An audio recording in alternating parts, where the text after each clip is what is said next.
Part 5th of Gaseous Exchange MCQs. Question number 52 says all of the following can bind to hemoglobin. Her cheese haemoglobin से bind हो सकती है accept oxygen हो सकती है definitely, carbon dioxide भी हो सकती है, H पॉजिटिव आयंस भी हो सकते हैं, बाय कार्बोनेट आयंस हीमोग्लोबिन से बाइंड नहीं हो सकते. ठीक है, तो option A would be the correct option. Question number 53 oxygen pressure in cells और टिश्यूज. टिश्यू के अंदर ऑक्सीजन का प्रेशर क्या होता है? टिश्यू के अंदर प्रेशर, ऑक्सीजन का प्रेशर होता है तकरीबन 40 mmHg. ठीक है, तो यहाँ पे सही जवाब क्या हो जाएगा? Less than 60 mmHg. इन्होंने पर्टिकुलर वैल्यू नहीं दी हुई, लेकिन लेस देन मोर देन लिखा हुआ है, तो ऑफकोर्स 40 जो है वो 60 से छोटा होता है. 54 the oxygen content of fresh air is about. Fresh air के अंदर ऑक्सीजन कंटेंट कितना होता है? 1 लीटर ऑफ एयर के अंदर कितना ऑक्सीजन होगा? तो ये वैल्यू है, आपको याद करनी होगी कि 200 मिलीलीटर जो वो ऑक्सीजन होती है 1 लीटर ऑफ फ्रेश एयर में.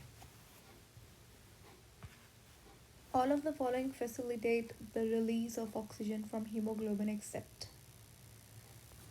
ऑक्सीजन की और हीमोग्लोबिन की एफिनिटी कम क्या चीज़ करती है? एक्सेप्ट कार्बन डाइऑक्साइड कैंसलेशन करती है, हाई टेम्परेचर और पीएच. ये सब लोग क्या करती हैं? ये सब की सब हीमोग्लोबिन को ऑक्सीजन से बाइंड नहीं होने देती, सिवाय हाई एसिडिटी के. क्योंकि हीमोग्लोबिन, अगर ऑक्सीजन और हीमोग्लोबिन की आपने एफिनिटी को कम करना है तो पीएच आपने क्या करनी होगी? कम करनी होगी, एसिडिफाई करनी होगी पीएच. ठीक है, तो पीएच कम होनी चाहिए. ऑप्शन सी यहाँ पे गलत है. ठीक है, पीएच एसिडिक तो होती है, लेकिन हाई पीएच नहीं होनी चाहिए. हाई पीएच क्या हो जाएगी? बेसिक हो जाएगी, राइट. लो पीएच होनी चाहिए. तो 55 का आंसर क्या है? सी. क्वेश्चन नंबर 56 इन रिड्यूस्ड फॉर्म हेमोग्लोबिन कैरीज. अच्छा, हीमोग्लोबिन को अगर रिड्यूस कर दें हम, रिड्यूस एज एन उसे अपने रिडक्शन, ऑक्सीडेशन का फिनोमेना पढ़ा होगा. ऑक्सीडेशन क्या होता है? Loss of electron. रिडक्शन क्या होता है? Gain of electron.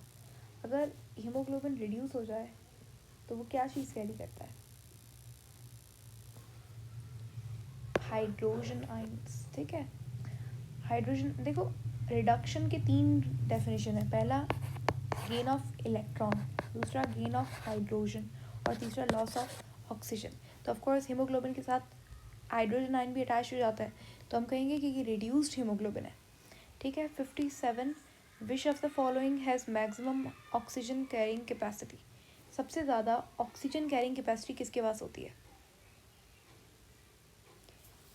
आरबीसी के अंदर हीमोग्लोबिन की, ब्लड प्लाज्मा के अंदर ग्लोबुलिन की. ये तो गलत ऑप्शन है बिल्कुल. बाइकार्बोनेट आयंस इन आरबीसी नहीं, बाइकार्बोनेट आयंस ऑक्सीजन के साथ बाइंड नहीं होते.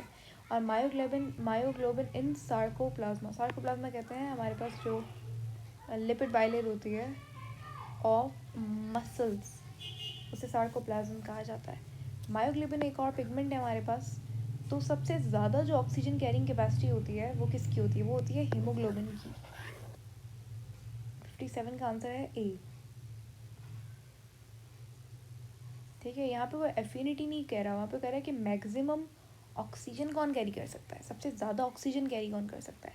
तो ऑफकोर्स हीमोग्लोबिन का साइज़ भी बड़ा होता है मायोग्लोबिन से. ठीक है. 58 the binding capacity of haemoglobin is greater than myoglobin. हाँ, लेकिन बाइंडिंग कैपेसिटी मायोग्लोबिन की ज़्यादा होती है. Binding capacity of haemoglobin is greater than myoglobin. Actually myoglobin की बाइंडिंग कैपेसिटी ज़्यादा होती है हीमोग्लोबिन से, ऑक्सीजन बाइंडिंग कैपेसिटी. लेकिन अब इन्होंने मेरे ख्याल से फ्लिप कर दिया है क्वेश्चन को. यहाँ पे मायोग्लोबिन आएगा या यहाँ पे हीमोग्लोबिन आएगा. इसका आंसर है 75%, कि मायोग्लोबिन 70% ज़्यादा अच्छे से कंबाइन होता है ऑक्सीजन के साथ as compare to haemoglobin. Question number 59 the characteristic red colour of haemoglobin is due to. Haemoglobin का कलर किसकी वजह से आता है?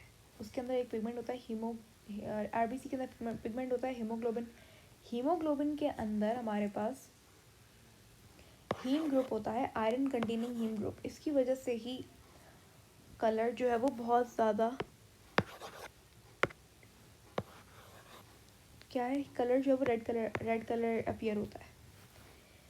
60 what is true about haemoglobin? It is dipeptide नहीं, टेट्रापेप्टाइड होता है। 4 पेप्टाइड चेन्स होती हैं उसके पास, ठीक है, ये गलत है। It is present in dissolve state in blood plasma, dissolve form में होता है नहीं, अनडिजॉल्व फॉर्म में होता है। इट इज़ डाईपेप्टाइड होता है, फिर से डाईपेप्टाइड नहीं। It is having haem group, ये सही है, हीम ग्रुप होता है उसमें, तो ऑप्शन डी सही है। Question number 61, tidal volume of lungs. Lungs का टाइडल वॉल्यूम कितना होता है? लंग्स का टाइडल वॉल्यूम होता है 1.5 लीटर, सॉरी 0.5 लीटर होगा। 500 ml 0.5 लीटर होगा, यस ठीक है। ml में भी पूछ सकते हैं, ml में पूछेगा तो 500 ml हो जाएगा, लीटर में पूछेगा तो 0.5 लीटर हो जाएगा। 1 ml is equal to 1000 litre, बस इतना याद रखिए आप। Okay 62, the residual volume. Residual volume यानी कि जो वॉल्यूम एयर का, वो वॉल्यूम जो कि लंग्स के अंदर हमेशा रहेगा, कभी लंग्स के बाहर नहीं जा सकता वो, ठीक है, वो कितना होता है? वो होता है 1.5 लीटर, ठीक है। All are respiratory disorders accept,